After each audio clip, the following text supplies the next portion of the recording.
Hi hello नमस्कार. माझं नाव पल्लवी कसबे. पीके ladies टेलरिंगमध्ये तुमचं खूप खूप स्वागत आहे. तर ह्या अगोदरच्या व्हिडिओमध्ये आपण 34 साईजची कटोरी ब्लाऊजची कटिंग कशी करायची हे पाहिलं होतं. आता ह्या व्हिडिओमध्ये आपण 34 साईजचे त्याच ब्लाऊजाची आपण स्टिचिंग कशी करायची ना ते पूर्ण पाहणार आहोत. तर अगोदर आपण मेन कपड्यावरती अस्तर जॉईंट करून घेऊया. कटोरीचा भाग घेतलेला आहे, त्याच्यावरती आपण मेन कपड्यावरती अस्तर अटॅच करून घेत आहोत. हे पहा, चारी साईडनं आपल्याला कच्ची शिलाई मारून पूर्ण स्टिच करून घ्यायचं आहे. अशा दोन्ही भागाला कच्ची शिलाई मारून आपण एक्स्ट्रा कपडा कट करून घेणार आहोत. दोन्ही कटोरीला अस्तर जॉईन करून झालेला आहे आणि एक्स्ट्रा जो कपडा होता ना तो कट करून घेतलेला आहे. बघा किती छान दिसते कटोरी. तसंच आपण कटोरीच्या साईडच्या भागाला देखील आपण अस्तर जॉईन करून घेऊया. जर कुणी कटोरी ब्लाऊजच्या कटिंगचा जर व्हिडिओ पाहिला नसेल ना तर माझ्या ID मध्ये जाऊन तुम्ही बघू शकता. कटिंगचा व्हिडिओ मी डिटेलमध्ये टाकलेला आहे. एकदम सोप्या पद्धतीने कटोरी ब्लाऊजची कटिंग कशी करायची मी त्या व्हिडिओमध्ये डिटेलमध्ये सांगितलेलं आहे. तुम्ही नक्की जाऊन बघा. हे पहा, आपलं स्टिच मारून झालेला आहे. आता एक्स्ट्रा कपडा कट करू.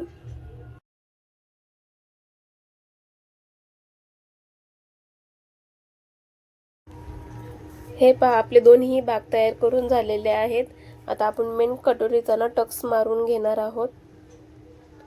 आपण कटोरीच्या टक्ससाठी सव्वा इंचावरती मार्किंग केली होती. टोटल आपला मेन टक्स सगळा 2.5 इंचाचा होता.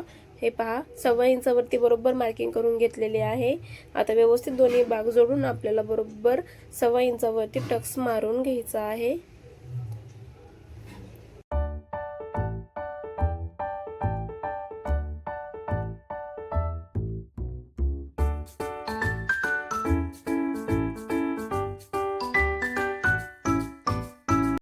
टक्स मारून झालेला आहे. पाहू शकता आपली कटोरी किती सुंदर तयार झालेला आहे. पफ पण किती छान आलेला आहे. बघा, 34 साईडला जेवढा पफ हवा असतो तेवढा परफेक्ट पफ तयार झालेला आहे.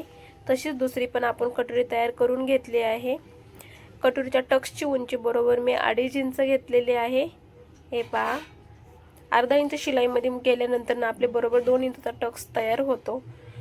आता साईडच्या भागाला कटोरी लावून घ्यायची आहे. त्यासाठी बघा, कटोरी आपली 1.5 इंच एक्स्ट्रा होत आहे, पण ती आपली थोडी एक्स्ट्रा राहणार नाही. तुम्ही बघा, व्यवस्थित बघा मी कशी जॉईन करते ते. खेचाखिची करायची नाही, सावकाश अद्दर हलक्या हाताने आपल्याला शिलाई मारायची आहे आणि तेवढ्या कपड्यामध्ये आपल्याला पूर्ण कटोरी अटॅच करायची आहे. हे पहा, सेम अशा पद्धतीनं सावकाश शिलाई मारायची आहे. 1.5 इंच एक्स्ट्रा होती. मग तुम्हाला वाटत असेल की बाबा हात थोडीशी कटोरी जास्त होईल, पण नाही, परफेक्ट बसते तेवढ्या ह्याच्यामध्ये. राऊंड घेऊन आपल्याला सावकाश हलक्या हाताने शिलाई मारून घ्यायची आहे. तशीच डबल शिलाई मारून व्यवस्थित फिक्स करून घ्यायचं.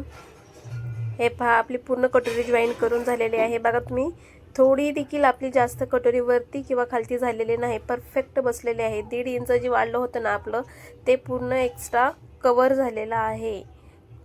आणि कटोरी किती सुंदर दिसते बघा. पफ पण किती छान आलेला आहे. तसंच आपण दुसरा भाग पण तयार करून घेतलेला आहे. आता आपल्याला योक काढायचा आहे. योक किती काढायचा आहे ते आपण मागच्या भागावरती ठेवून आपण त्याच्यावरती बघणार आहोत योक किती काढायला लागतो ते. तर साईडच्या भागाला बघा, आपण साईड 2.5 इंचावरती मार्किंग करून घेणार आहोत. आपल्याला तिथं थोडीशी लेवल करून घ्यायची आहे. हे पहा, बरोबर इकडल्या साईडनं 2.5 इंचावरती केलेला आहे आणि इकडल्या साईडनं समोरच्या साईडनं आपल्याला 3.5 इंचावरती मार्किंग करून घ्यायची आहे. जिथं मार्किंग केलेली आहे ना आपल्याला त्याच्यावरती शिलाई घ्यायची आहे. ते शिलाईसाठी एक्स्ट्रा ठेवून आपण मार्किंग केलेली आहे त्यानुसार योक काढून घेणार आहोत. नंतर ना आपण इकडल्या साईडनं थोडंसं जास्त कमी वाटतंय, मग आपण इकडनं थोडीशी लेवल करून घेऊया. हे पहा, 2.25 इंचावरती बरोबर मी लेवल करून घेत आहे. थोडंसं कमी जास्त असेल तर तुम्हाला ही लेवल करून घ्यायला लागेल. असं व्यवस्थित लेवल केली का नाही योक आपला व्यवस्थित बसतो आणि दिसायलाही लुक खूप छान दिसतो त्याचा. हे पहा, आपण कट करून घेतलेला आहे. आता 2.25 इंच आपलं परफेक्ट तिथं झालेलं आहे मार्किंग. हे पहा, मी योक काढून घेतलेला आहे. योकसाठी मी छातीचा चौथा भाग प्लस 1 इंच घेतलेले आहे संपूर्ण लांबी त्याची. आता उंची आपण 3.5 इंच घेतलेली आहे. मागच्या साईडनं, वरच्या साईडनं 1.5 इंच आणि खालच्या साईडनं 1.5 इंच सोडून आपल्याला मार्किंग करून घ्यायची आहे. मेन आपल्याला तिथून शिलाई मारून घ्यायची आहे आणि मधला जो पोर्शन राहतो 2.25 इंचाचा तो आपला मेन योकचा पार्ट राहणार आहे पूर्ण तयार होऊन. समोरच्या साईडनं पण 1.5 इंचावरती मार्किंग करून घ्यायची आहे. हे पहा सेम अशा पद्धतीनं आणि बरोबर त्यानुसारच आपल्याला शिलाई मारून आपला पूर्ण योग तयार करून घ्यायचा आहे. योग आता तयार करून घेऊया. योग आपण दोन पद्धतीने लावू शकता. एकामध्ये आपण आतमध्ये शिलाई कव्हर करून अटॅच करू शकता आणि एकामध्ये असं मी जसं अटॅच करते ना तसं मी ओव्हरलॉक करून घेणार आहे नंतर योगला.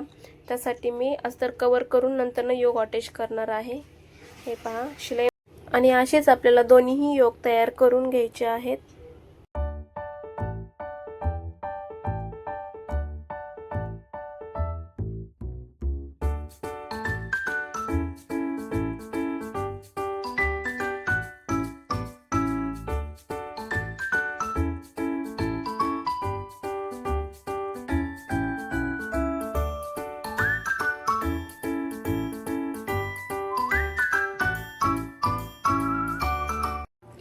पाहू शकता आपले दोन्ही योग तयार करून झालेले आहेत.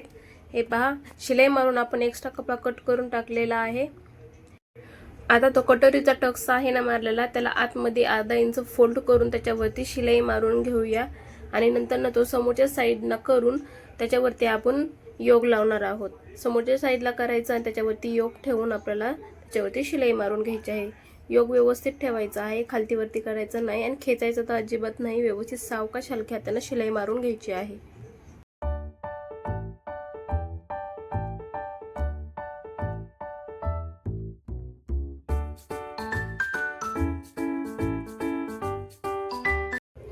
योग आपला लावून झालेला आहे. आता त्याच्यावरती आपण दाबटीप मारून घेणार आहोत. व्यवस्थित एकदम कडेकडेने दाबटीप मारायची आहे. हा व्हिडिओ तुम्ही पूर्ण बघा, मध्ये स्किप करू नका, कारण पूर्ण बघितल्याशिवाय बरोबर परफेक्ट तुम्हाला समजणार नाही की आपण कशा पद्धतीने कटोरी अटॅच केलेली आहे. आणि जर तुमच्या काही शंका असतील, डाऊट असेल तर मला तुम्ही कमेंट करून नक्की विचारा. आणि तुम्हाला जर हा व्हिडिओ आवडला असेल तर लाईक करा आणि माझ्या चॅनलला सबस्क्राईब देखील करा. आपला योग पण पूर्ण लावून झालेला आहे, पाहू शकता. आता खाली एक्स्ट्रा जी शिलाई राहिलेली आहे ना, ते धागे निघते तिथं, त्याला आपण ओव्हरलॉक करून घेणार आहोत. पाहू शकता पफ पण किती छान आलेला आहे. आता समोरच्या साईडनं हुक पट्टी आणि आई पट्टी आपल्याला करायची आहे, ती मी नेक्स्ट व्हिडिओमध्ये करणार आहे. आपले कटोरी ब्लाऊजचे दोन्हीही भाग तयार करून झालेले आहेत. पाहू शकता किती फिनिशिंगमध्ये आलेले आहेत आणि किती सुंदर पण दिसतात.